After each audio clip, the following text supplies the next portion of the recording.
إلهي واسع الكرم ورب البيت والحرم إليك أتيت منكسرا منيبا أغبر القدم. السلام علیکم ورحمۃ اللہ وبرکاتہ. الحمد للہ رب العالمین حمد الشاکرین والصلاة والسلام على خیر البریۃ محمد وعلى آلہ الطیبین الطاہرین. لا الہ الا اللہ وحدہ لا شریک لہ لہ الملک ولہ الحمد وہو علی کل شیء قدیر. اما بعد فاعوذ باللہ السمیع العلیم من الشیطان الرجیم من ہمزہ ونفخہ ونفثہ. بسم اللہ الرحمن الرحیم. ثم قست قلوبکم من بعد ذلك فهي كالحجارة أو أشد قسوة وإن من الحجارة لما يتفجر منه الأنهار وإن منها لما يشقق فيخرج منه الماء وإن منها لما يهبط من خشية الله وما الله بغافل عما تعملون. سورہ بقرہ آیت 74 کی تلاوت کی گئی ہے. امثال القرآن یعنی قرآن میں موجود مثالوں کے متعلق بفضلہ تعالی گفتگو چل رہی ہے. انہی مثالوں میں سے ایک مثال جو کہ سورہ بقرہ کی آیت 74 میں اللہ سبحانہ وتعالی نے بیان فرمائی ہے آپ کے سامنے پڑھی گئی ہے. اللہ نے اس آیت میں بیان فرمایا پھر اس کے بعد تمہارے دل پتھر کی طرح ہو گئے بلکہ اس سے بھی سخت ہو گئے. پتھروں میں سے بعض پتھر ایسے ہوتے ہیں جن سے نہریں بہہ نکلتی ہیں اور بعض ایسے ہوتے ہیں جو پھٹ پڑتے ہیں اور ان سے پانی نکل پڑتا ہے اور بعض ایسے ہوتے ہیں جو اللہ سبحانہ وتعالی کے ڈر اور خشیت سے گر پڑتے ہیں. وَمَا اللَّهُ بِغَافِلٍ عَمَّا تَعْمَلُونَ. تم اللہ سبحانہ وتعالی کو اپنے اعمال سے غافل نہ جانو. اللہ سبحانہ وتعالی نے ان آیتوں میں اس آیت میں پتھر دلوں کی مثال بیان فرمائی. یعنی وہ لوگ جن کے دل پتھر بلکہ پتھر سے بھی سخت ہیں.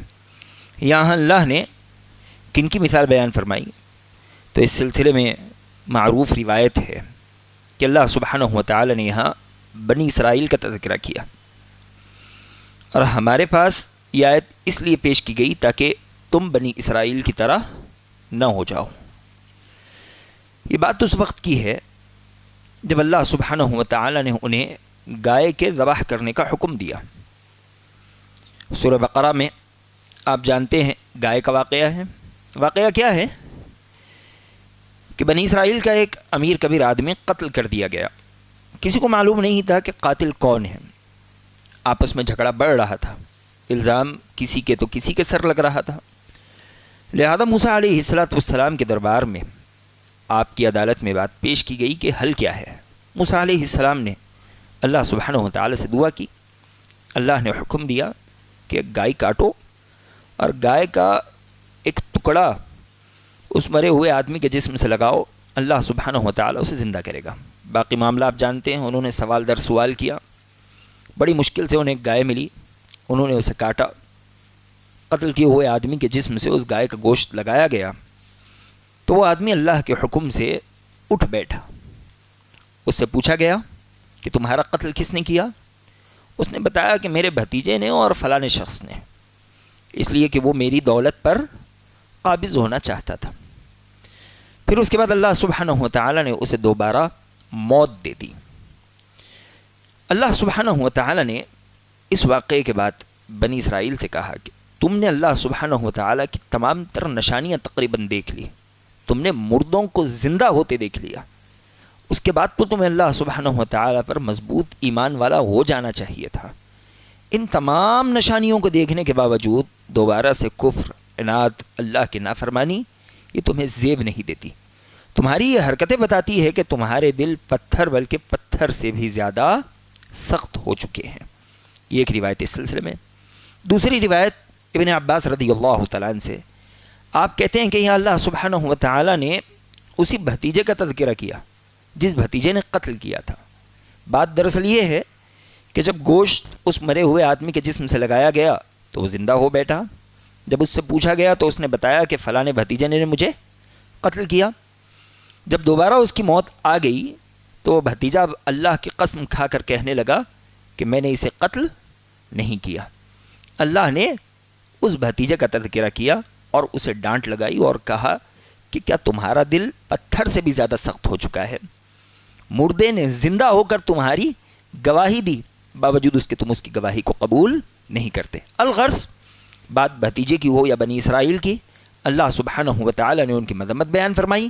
اللہ سبحانہ و تعالیٰ نے کہا کہ ان تمام نشانیوں کو دیکھنے کے باوجود اگر تم اللہ پر ایمان نہیں لاتے، اللہ کے احکامات پر عمل نہیں کرتے، اس کی نافرمانیوں سے خود کو نہیں بچاتے، تو تمہیں سمجھ لینا چاہیے کہ تمہارے دلوں کی نرمی جا چکی ہے. تمہارے دل پتھر کی طرح ہو چکے ہیں بلکہ پتھر سے بھی سخت ہو چکے ہیں. اللہ نے قرآن میں آیت اس لیے بیان فرمائی تاکہ میں اور آپ خود کو بنی اسرائیل کی طرح ہونے سے بچائیں. میں اور آپ اپنے دلوں کو اس طرح پتھر کا نہ بنا لیں جس طرح بنی اسرائیل کے دل پتھر کے ہو چکے تھے. اللہ نے کہا الم یأن للذین آمنوا ان تخشع قلوبهم لذکر اللہ، کیا اہل ایمان کے لیے ابھی وہ وقت نہیں آ پہنچا کہ اللہ سبحانہ و تعالیٰ کے ذکر سے یعنی قرآن سے ان کے دل ڈرنے لگے، ان کے دل کانپنے لگے. وما نزل من الحق ولا يكونوا كالذين اوتوا الكتاب من قبل فطال عليهم الامد فقست قلوبهم. اللہ نے کہا ان کی طرح نہ ہو جاؤ جنہیں تم سے پہلے کتاب دی گئی. ان کا معاملہ کیا تھا؟ فطال عليهم الامد، ان کی خواہشات حد سے زیادہ بڑھ گئی. فقست قلوبهم، نتیجے میں ان کے دل سخت ہو گئے. تو مجھے اور آپ کو اس بات سے روکا گیا کہ ہم اپنے دلوں کو سخت کریں اور بنی اسرائیل کی مشابہت میں نکل جائیں. یہاں اللہ سبحانہ و تعالیٰ نے لفظ قسط کا تذکرہ کیا.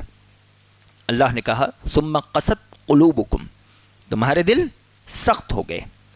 لفظ قسط اس چیز کے لیے استعمال کیا جاتا ہے جس میں پہلے ایک چیز کو قبول کرنے کی تاثیر ہو لیکن بعد میں کسی وجہ سے اس کی وہ تاثیر ختم ہو چکی ہو، تو اس کے بارے میں کہا جاتا ہے القاسی، یعنی یہ سخت ہو چکا ہے. پہلے اس کی کیفیت کچھ اور تھی، اب اس کی کیفیت کچھ اور ہو چکی ہے. مثال کے طور پر آپ اینٹ کو لیجئے. اینٹ مٹی سے بنتی ہے.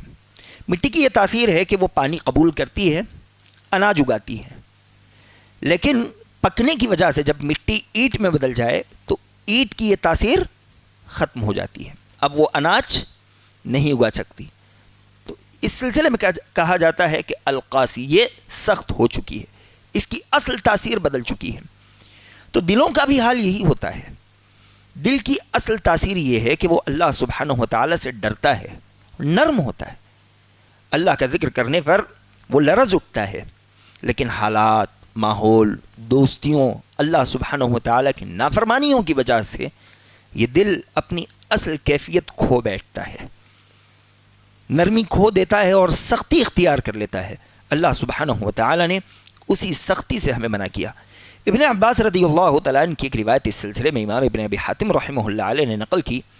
آپ کہتے ہیں کہ اللہ سبحانہ و تعالیٰ نے تمہیں جس طرح ڈرایا ہے اور جتنا ڈرایا ہے، اگر اللہ اتنا تمہیں نہ ڈراتا اور پتھروں کو ڈراتا تو پتھر انسانوں سے کہیں زیادہ اللہ سبحانہ و تعالیٰ سے ڈرنے والے نکلتے.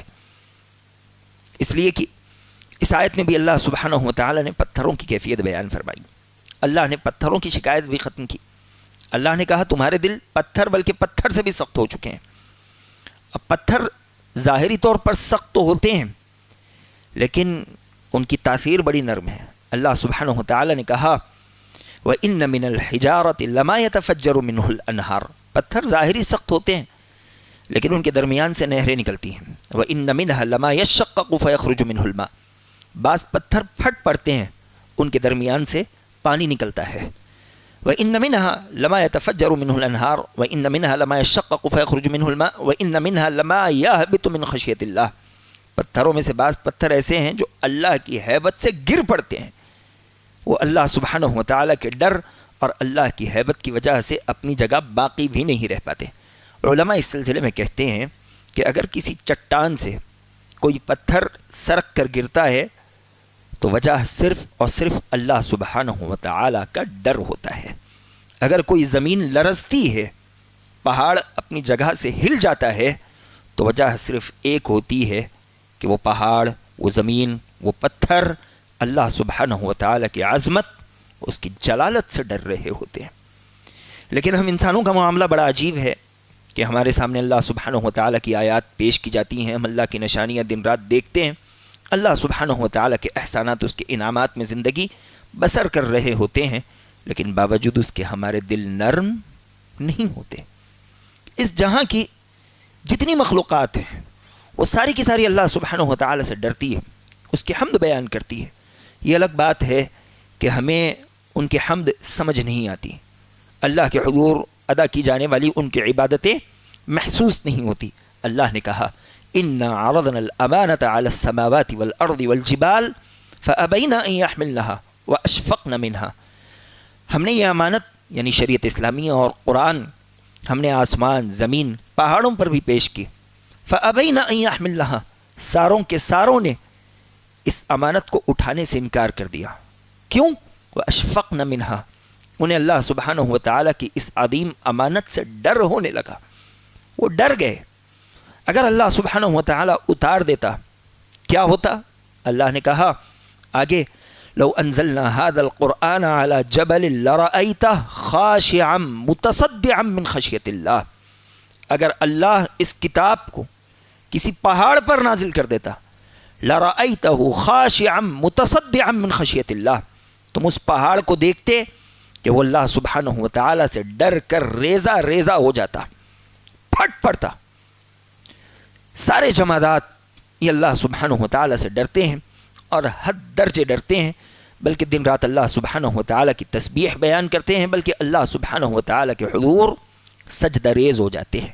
اللہ نے کہا الم تر ان اللہ یسجد له من فی السماوات ومن فی الارض والشمس والقمر والنجوم والجبال والشجر والدواب وكثير من الناس۔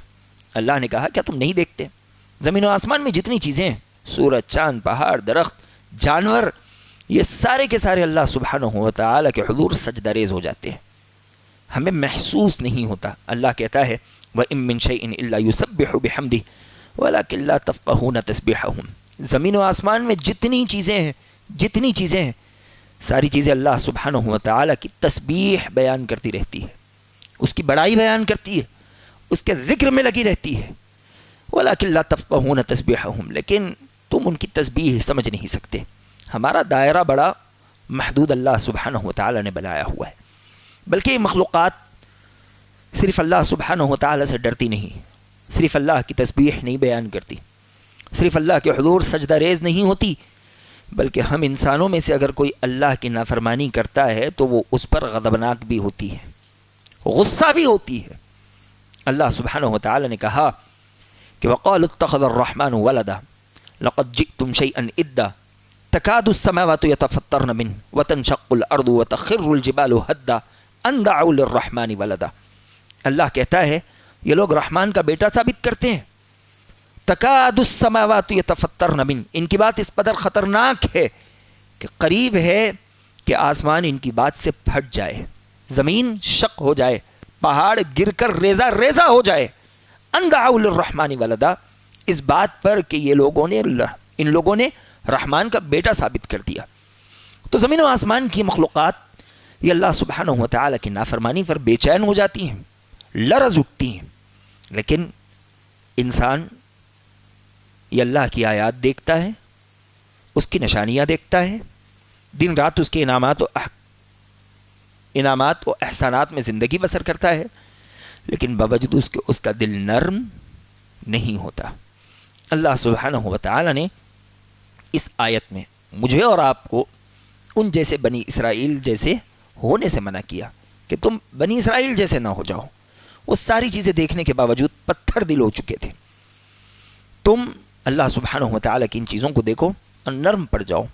آج بہت سے لوگ اس آیت پر اشکال اٹھاتے ہیں، وہ جو فلسفیانہ ذہن کے ہیں، کہ پتھر وغیرہ ان میں اللہ سبحانہ و تعالیٰ کا ڈر کیسے ہو سکتا ہے؟ ہو سکتا ہے، ساری چیزیں تمہیں سمجھ آئے یہ ضروری نہیں ہے.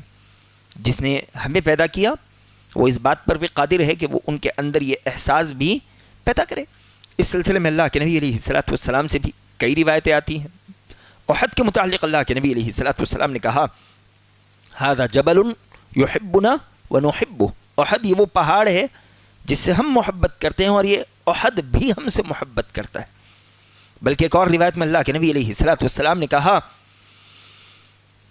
کہ انی لاعرف حجرا بمکہ کان یسلم علی قبل ان ابعث وانی لاعرفه الان. نبی علیہ الصلوۃ والسلام کہتے ہیں کہ میں مکہ کے اس پتھر کو جانتا ہوں جو میرے نبی بنائے جانے سے پہلے مجھے سلام کیا کرتا تھا، اور اس پتھر کو میں آج بھی جانتا ہوں. اور حجر اسود کے متعلق اللہ کے نبی علیہ الصلوۃ والسلام کہتے ہیں یشہد لمن استلمہ حق، جس کسی نے اسے چھوا ہو وہ قیامت کے دن اس کے چھونے کی گواہی دے گا. بلکہ اس سلسلے میں ایک معروف روایت جو ترمذی وغیرہ میں بھی آئی ہے، امام بہقی نے بھی نقل کیا ہے کہ اللہ کے نبی علیہ الصلوۃ والسلام جب 12 یا 13 برس کے تھے تو ابو طالب کے ساتھ ملک شام کے سفر پر تجارت کے لیے جا رہے تھے. جب آپ ایک گھاٹی میں اترے تو وہاں ایک عیسائیوں کا بڑا راہب تھا، بحیرہ راہب. وہ کبھی اپنے خانقاہ سے باہر نہیں نکلتا، لیکن اس قافلے کو دیکھ کر وہ اپنی خانقاہ سے باہر نکل آیا. وہ سیدھے اللہ کے نبی علیہ الصلوۃ والسلام کے پاس پہنچا. آپ ابھی بچپنے میں تھے. اس نے پوچھا کہ بچہ کس کا ہے؟ ابو طالب کہنے لگے کہ ھذا ابنی، یہ میرا بیٹا ہے. اس راہب نے کہا کہ ابو طالب یہ تمہارا بیٹا نہیں ہے، بلکہ اس کے آثار بتا رہے ہیں کہ یہ یتیم ہے. ابو طالب نے کہا کہ ہاں یہ یتیم ہے. کہتا ہے کہ بلکہ میں جہاں تک جانتا ہوں کہ اس کا باپ اس کے پیدا ہونے سے پہلے ہی فوت ہو چکا ہے. ابو طالب نے کہا کہ یہ بھی صحیح ہے. بحیرہ کہنے لگا کہ ابو طالب اس بچے کو ملک شام نہ لے جاؤ، اس لیے کہ میں ڈرتا ہوں کہ یہود اس بچے کو مار دیں گے. اس لیے کہ اللہ سبحانہ و تعالی نے جس نبی کی پیش گوئی دی ہوئی ہے یہ وہی نبی ہے. سارے اثرات میں اس بچے میں دیکھ رہا ہوں. لوگوں نے سوال کیا کہ تم نے کیسے جانا؟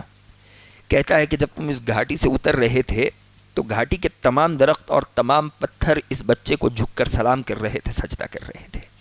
اور درخت و پتھر انبیاء کے علاوہ کسی کے سامنے جھکا نہیں کرتے. تو یہ روایت اس لیے پیش کی جا رہی ہے کہ ان تمام چیزوں میں بھی اللہ سبحانہ و تعالی نے احساس رکھا ہوا ہے. یہ چیزیں اللہ سبحانہ و تعالی کی عظمت کے سامنے جھک جایا کرتی ہے. لیکن انسان ہے کہ وہ اس قدر اللہ کا نافرمان ہو جاتا ہے کہ اس کی تمام تر نعمتوں میں زندگی بسر کر رہا ہے، اس کی دی سانس لے رہا ہے، اس کی آنکھوں سے دیکھ رہا ہے، اس کی دی ہوئی سماعتوں سے سن رہا ہے، اس کے دیے ہوئے اہل و عیال میں زندگی بسر کر رہا ہے، لیکن اس کے باوجود وہ اللہ سبحانہ و تعالیٰ کا نافرمان ہے. اللہ کی آیتیں سن کر اس کا دل کانپتا نہیں، اللہ سبحانہ و تعالیٰ کے احکامات پر اس کا سر جھکتا نہیں. اس آیت سے دو اہم باتیں مجھے اور آپ کو معلوم پڑتی ہے. پہلی بات یہ کہ نعمتوں کی شکر گزاری ہونی چاہیے. نعمتوں کی شکر گزاری سے اللہ سبحانہ و تعالیٰ مزید نعمتیں عطا کرتا ہے.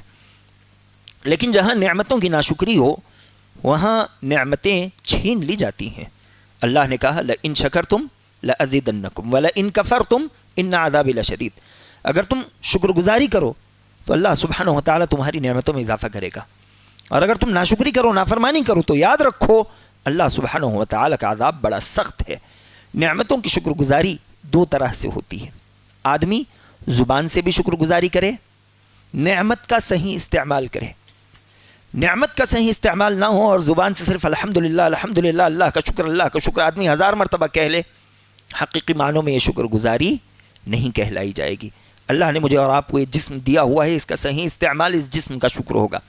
اللہ نے مجھے اور آپ کو مال و دولت دی ہوئی ہے، ان کا صحیح استعمال اس مال و دولت کا شکر ہوگا. اللہ نے مجھے اور آپ کو اولاد دی ہوئی ہے، اولاد کی صحیح تربیت، ان کا صحیح استعمال اولاد کا شکر ہوگا. اہل و عیال ہے، جتنی چیزیں اللہ نے دی ہوئی ہے ان کا صحیح استعمال اللہ سبحانہ و تعالیٰ کا شکر ہے. بنی اسرائیل پر اللہ کے کتنے انعامات تھے. آپ دیکھیں اللہ نے ان کے لیے آسمان سے کھانا اتار دیا، لیکن انہوں نے ناشکری کی. اللہ سبحانہ و تعالیٰ نے رہتی دنیا تک کے لیے انہیں عبرت بنا دیا. نعمتوں کی شکر گزاری ہو تو نعمتوں میں اضافہ ہوتا ہے. جہاں ناشکری ہو اللہ سبحانہ و تعالیٰ نعمتیں چھین لیتا ہے. یا نعمت باقی بھی رہے تو ان کی برکتیں چھین لیتا ہے۔ دوسری چیز جو اس آیت سے مجھے اور آپ کو معلوم پڑتی ہے وہ یہ کہ دل کی سختی سب سے بڑی بیماری ہے۔ اللہ نے اس آیت میں اسی سختی سے مجھے اور آپ کو بچنے کا حکم دیا۔ اب سوال یہ ہے کہ میں اور آپ اپنے دل کو کیسے نرم بنائیں، اس لیے کہ دل اصل ہے، یہ درست رہے گا تو ہمارا بدن درست رہے گا، یہ بگڑ جائے گا تو سارا بدن بگڑ جائے گا۔ جیسا کہ نبی نے کہا الا وان فی الجسد مضغہ اذا صلحت صلح الجسد کلہ واذا فسدت فسد الجسد کلہ الا وہی القلب، تمہارے جسم میں گوشت کا ٹکڑا ہے، اگر وہ درست رہے تو تمہارا سارا بدن درست رہے گا، وہ بگڑ جائے تو تمہارا سارا بدن بگڑ جائے گا۔ الا وہی القلب، یاد رکھو تمہارے جسم کا گوشت کا ٹکڑا تمہارا دل ہے، وہ درست رہے تو آدمی کا سارا جسم اللہ کی عبادت میں لگا رہتا ہے، اس کی اطاعت و فرما برداری میں لگا رہتا ہے، وہ بگڑ جائے تو آدمی کا جسم بھی اللہ کی نافرمانی کرنے لگ جاتا ہے۔ اختصار کے ساتھ 5 سے 6 باتیں آپ کے سامنے رکھیں گے جس سے ہمارا دل نرم ہو سکے۔ سب سے پہلی چیز جو دل کو نرم کرنے والی ہے وہ اللہ کا ذکر ہے۔ جس قدر ہو سکے اللہ کا ذکر کیجیے، قرآن کی تلاوت کیجیے، قرآن کی تلاوت سے دل نرم ہوتے ہیں۔ اللہ نے کہا الا بذکر اللہ تطمئن القلوب، اللہ کے ذکر سے دلوں کو اطمینان ملتا ہے۔ اور یہاں اللہ نے کہا الم یأن للذین آمنوا تخشع قلوبهم لذکر اللہ، کیا ابھی اہل ایمان کے لیے وہ وقت نہیں آیا کہ اللہ کے ذکر سے ان کے دل ڈرنے لگے۔ ہم قرآن پڑھیں، قرآن میں غور کریں، اللہ سبحانہ و تعالیٰ اس کی تاثیر دے گا کہ ہمارے دل نرم پڑیں گے۔ قرآن کی تلاوت کرنے سے، قرآن سننے سے، اس میں غور و فکر کرنے سے دل نرم ہوتے ہیں۔ جہاں دل نرم ہو وہاں دل اللہ سبحانہ و تعالیٰ کے مطیع و فرما بردار ہو جاتے ہیں۔ دوسری چیز دعا کیجیے، دعا کے بغیر دلوں کا نرم ہونا ممکن نہیں ہے۔ اللہ کے نبی علیہ الصلوۃ والسلام اللہ سبحانہ و تعالیٰ سے دعا کیا کرتے تھے اللہم انی اعوذ بک من علم لا ينفع ومن قلب لا یخشع، اے اللہ میں تجھ سے پناہ چاہتا ہوں ایسے علم سے جو فائدہ مند نہ ہو، جو مجھے دنیا و آخرت میں عذاب سے نہ بچا سکے، نیکیوں میں اضافہ نہ کر سکے۔ ومن قلب لا یخشع، اے اللہ میں تیری پناہ چاہتا ہوں ایسے دل سے جو تجھ سے ڈرتا نہ ہو، جو سخت ہو چکا ہو۔ اور آگے اللہ کے نبی علیہ الصلوۃ والسلام دعا کرتے ومن نفس لا تشبع ومن دعوۃ لا یستجاب لها، اور میں تجھ سے پناہ چاہتا ہوں ایسے نفس کی جو کبھی بھرتا نہ ہو، جو کبھی مطمئن نہ ہوتا ہو، اور ایسی دعا کی پناہ چاہتا ہوں جو کبھی قبول نہ ہوتی ہو۔ یہ بڑی اہم دعا ہے، ہمیں اس دعا کو یاد کر لینا چاہیے اور دن میں کئی مرتبہ اس دعا کو دہراتے رہنا چاہیے۔ ایسے ہی توبہ یہ دلوں کو نرم کرنے کا ایک بڑا ذریعہ ہے۔ نبی علیہ الصلوۃ والسلام کہتے ہیں تعرض الفتن علی القلوب کالحصیر عودا عودا، فتنے انسان کے دلوں پر ویسے پے در پے آتے ہیں جیسے حصیر کی ایک کاڑی دوسری کاڑی سے جڑ کر مل کر بنی ہوئی ہوتی ہے، ویسے انسان کے دل پر اللہ سبحانہ و تعالیٰ فتنے بھیجتا رہتا ہے۔ ایک فتنہ آتا ہے، انسان اس گناہ کو قبول کر لیتا ہے، دل پر کالا دھبا پڑ جاتا ہے۔ نبی علیہ الصلوۃ والسلام کہتے ہیں انسان توبہ کرتا ہے تو کالا دھبا سفید دھبے میں بدل جاتا ہے، اور اگر وہ توبہ نہ کرے تو وہ دھبا بڑھتے جاتا ہے۔ اس کا حال کیا ہوتا ہے؟ کلکوز المجخیہ، وہ ڈامبر اور تالکور کے بلتن کی طرح کالا ہو جاتا ہے۔ توبہ کرنے سے دل صاف ہوتا ہے، دل نرم پڑتا ہے۔ آدمی اگر توبہ نہ کرے تو اس کا دل سخت پتھر کی طرح ہو جاتا ہے، پھر اسے حلال و حرام کی کوئی تمیز نہیں رہ جاتی، وہ جسے چاہے اللہ سبحانہ و تعالیٰ کے حدود کو پامال کرتا ہے۔ یہی وجہ ہے کہ عبداللہ ابن عباس رضی اللہ تعالیٰ عنہ نے مومن کی مثال بیان فرمائی۔ آپ نے کہا ان المؤمن یری ذنوبہ کأنہ قاعد تحت جبل یخاف ان یقع علیہ، مومن اپنے گناہوں کو ایسے محسوس کرتا ہے جیسے اس کے سر پر ایک پہاڑ لٹکا ہو، اب وہ عنقریب اس پر گرنے والا ہو۔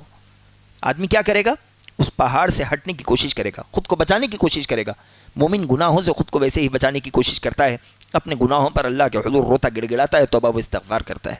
وَإِنَّ الْفَاجِرَ يَرَى ذُنُوبَهُ كَذُبَابٍ مَرَّ عَلَى أَنْفِهِ فَأَشَارَ بِيَدِهِ هَكَذَا فَطَارَ، لیکن مومن کے بالمقابل ایک فاجر کا معاملہ یہ ہوتا ہے کہ وہ اپنے گناہوں کو ایک مکھی کی طرح محسوس کرتا ہے، جو اس کے ناک پر بیٹھی ہو، اس نے ہاتھ سے اشارہ کیا اور مکھی اڑ گئی۔